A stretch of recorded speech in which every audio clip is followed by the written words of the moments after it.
Assalamualaikum warahmatullahi wabarakatuh dan salam sejahtera. Jadi insya-Allah hari ini kita akan berada pada bab terakhir dalam tema pertama KSSM Biologi di Kata 5. Okay, bab 7 ini berkaitan tentang penyesuaian tumbuhan pada habitat. Okey. So dalam tajuk ini kita akan lihat beberapa jenis tumbuhan, beberapa jenis habitat dan bagaimana tumbuhan yang hidup di dalam habitat tersebut menyesuaikan dirinya. Okey. So penyesuaian tumbuhan. Okay, penyesuaian tumbuhan ni penting lah. Okay. Kerana seperti mana manusia, bila kita panas, kita akan buka kipas dan sebagainya, tumbuhan juga perlu beradaptasi terhadap persekitaran. Okay. So dia perlu ada ciri-ciri yang sesuai lah untuk hidup berdasarkan persekitaran di sekelilingnya lah. Okay. Dan setiap haiwan dan tumbuhan ataupun setiap organisma ni dia akan ada struktur dan yang unik lah untuk menyesuaikan diri dengan persekitaran. Kerana apa pentingnya penyesuaian diri ini? Penyesuaian diri ini penting untuk memastikan kemandirian spesies ataupun untuk mengelakkan kepupusan lah. Okay. So bagi tumbuhan, adaptasi ataupun penyesuaian tu kita dapat perhatikan pada bahagian daun, akar dan juga batang bagi tumbuhan tersebut. So pada habitat yang berbeza kita akan lihat struktur-struktur yang disebutkan tadi tu, daun, akar dan juga batang akan menunjukkan bentuk-bentuk yang berbeza lah sesuai untuk habitat yang didiami. Okay. So tumbuhan kita dapat kelaskan berdasarkan beberapa habitat. So dalam silibus kamu akan belajar 4 jenis habitat. Okay, so dalam habitat yang berbeza ini akan ada tumbuhan yang berbeza lah. Okay, so kita akan belajar 4 jenis tumbuhan ataupun 4 pengelasan tumbuhan iaitu mesofit, hydrofit, halofit dan juga xerofit. Okay, 4 jenis pengelasan tumbuhan berdasarkan habitat. Kita tengok yang pertama iaitu halofit. Okay, halofit. Halofit ni dia merujuk kepada tumbuhan yang hidup di kawasan yang berpaya, seperti pada muara sungai, hujung-hujung sungai nak masuk ke laut dan pada muara sungai ataupun pada tempat pertembungan ataupun border di antara air tawar dan juga air masin, air laut lah. Okay, so tumbuhan yang hidup dekat kawasan tersebut kita namakan tumbuhan halofit. Okay. Seperti mana kita tahu kawasan ini adalah kawasan yang tinggi kandungan garam berbanding kawasan berair yang lain lah. Okay. Contoh tumbuhan yang hidup pada kawasan halofit adalah pokok bakau. Okay.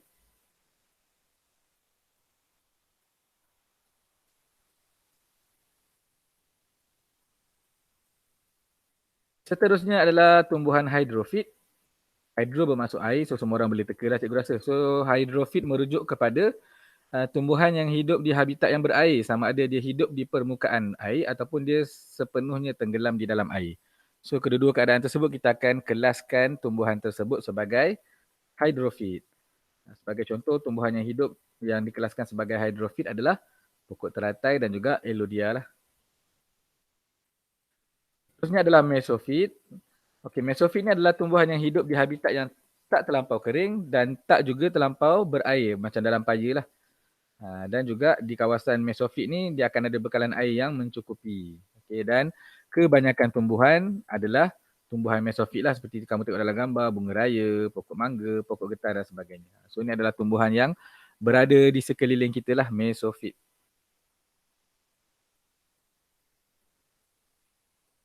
Dan pengelasan tumbuhan yang keempat adalah xerofit. Xerofit merujuk kepada tumbuhan yang hidup di habitat yang panas dan kering.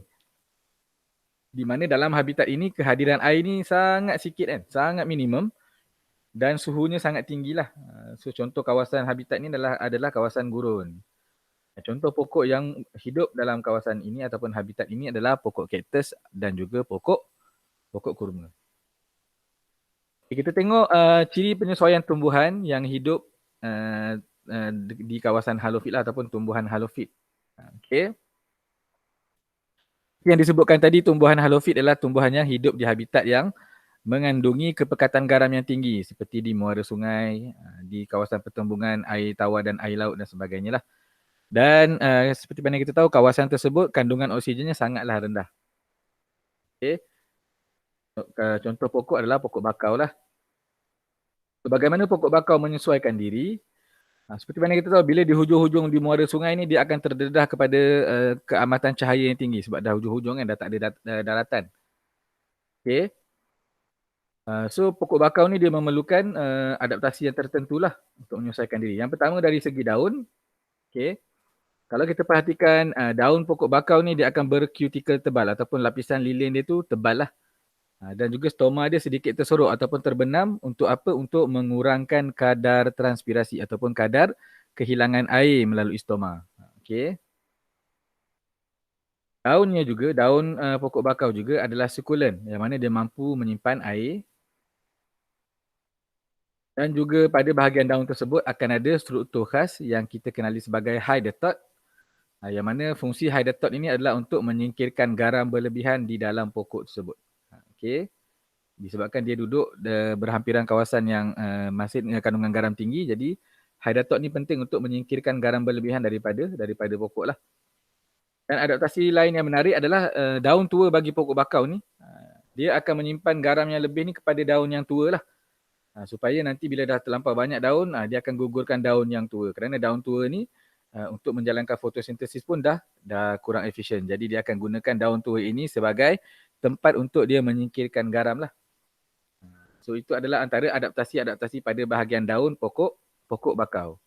Pada bahagian akarnya pula, siapa yang pernah tengok dekat Tanjung Piai contohnya, dekat Johor ni kan. So kita akan dapat nampak pokok bakau ni sistem akar dia bercabang. Dia macam mencapah ke tepi lah kan. Dan dia ada dalam pelbagai bentuk dan pelbagai saiz. Okay.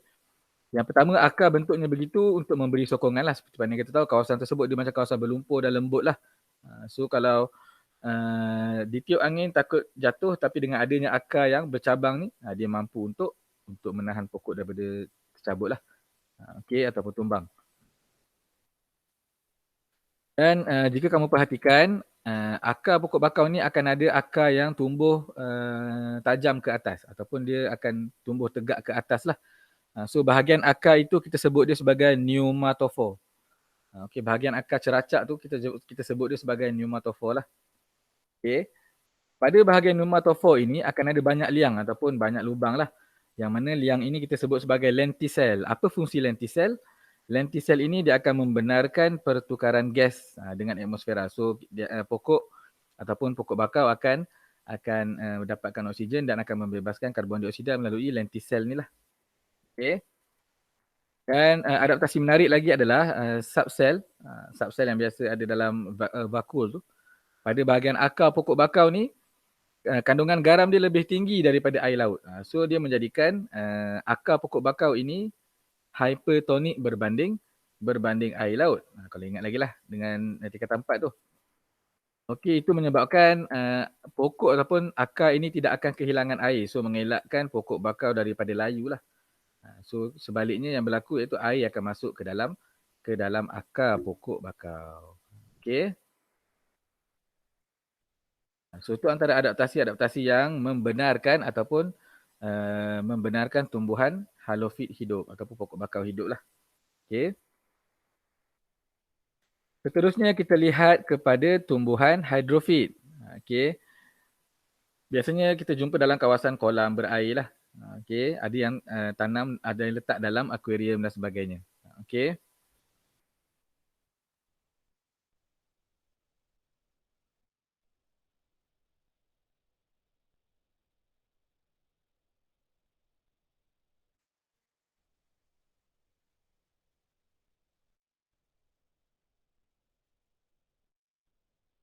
Okay, antara ciri penyesuaian seperti pokok teratai, okay, kita tahu dia ada pokok yang tumbuh terapung pada permukaan air lah, yang mana akarnya tidak mencecah dasar kolam. So kalau kita dapat nampak bahagian daun yang lebar tu, yang tapak dia tu, dia lebar dan nipis.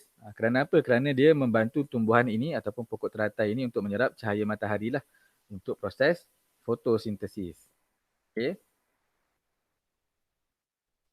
Dan kebiasaannya stoma bagi pokok teratai ni dia bertaburan dan dia akan ada pada epidermis bahagian atas daun lah.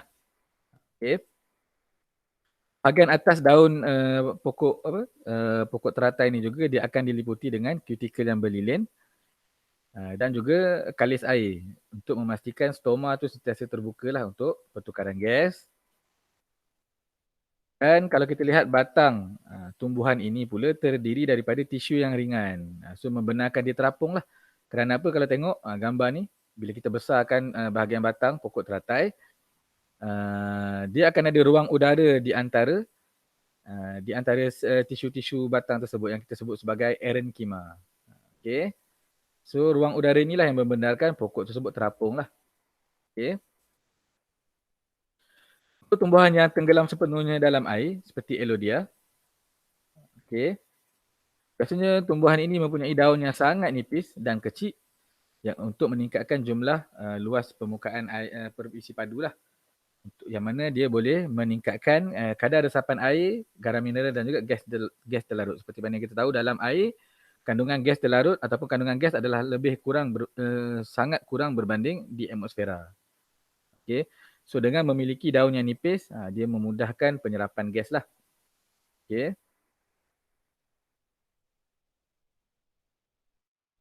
Tumbuhan yang tenggelam sepenuhnya ni pun tidak mempunyai stoma dan kutikel yang berlilin. Dia tidak akan ada stoma dan kutikel yang berlilin lah.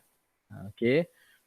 Serta batang pokok ni dia akan kecil dan dia membantu tumbuhan ni tegak di dalam air serta mengurangkan rintangan. So dia akan meliuk lentuk lah. Kalau batang dia ni keras, so dia akan berisiko untuk patah lah setiap kali datang rintangan aliran air. So dia batangnya kecil dan dia senang meliuk lentuk lah. Dan yang terakhir kita lihat tentang ciri penyesuaian tumbuhan xerophyte yang tumbuh dekat kawasan gurun. Okay, kawasan yang mana taburan hujan dia sangat sedikit. Okay. Namun tumbuhan yang hidup ni dapat mengatasinya dengan cara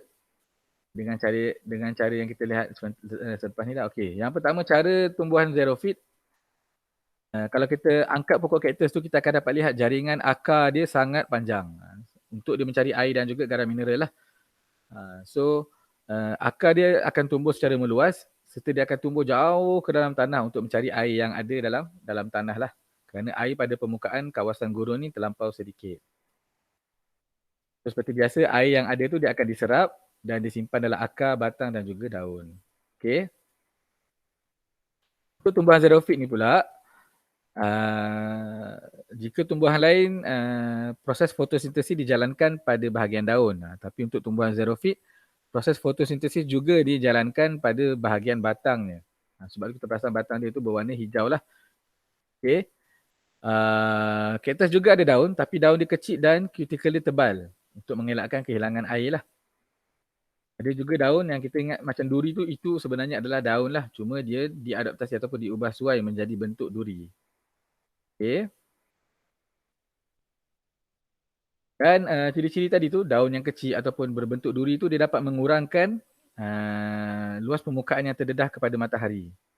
Okay, bila luas permukaan yang terdedah kepada matahari itu kurang, maka air daripada pokok tersebut akan susah untuk hilang ke persekitaran lah. Okay. Duri ni juga dia membantu mengumpulkan embun lah. Embun pada waktu malam. So dia membantu menambahkan kuantiti air dalam batang pokok tu. Okay. Dan juga duri ini juga boleh menjadi pertahanan kepada tumbuhan tersebut. Mengelakkan kaktus daripada dimakan oleh haiwan. Okay. So seperti mana pokok dekat tumbuhan halofit, stoma pokok kaktus juga terbenam untuk mengurangkan penyejatan air ataupun kehilangan air lah. Okay. So tamatlah kita dalam bab 7, agak simple. Okay, bab 7 tingkatan 5. So dalam bab ini cikgu recap balik, kamu belajar tentang 4 jenis tumbuhan dalam 4 habitat yang berbeza, iaitu halofit, hydrofit, mesofit dan juga xeropit. Okay, so cikgu harap semua faham. InsyaAllah kita akan berjumpa lagi pada kelas yang ataupun video yang akan datang. Barang persoalan boleh tanya. Assalamualaikum warahmatullahi wabarakatuh.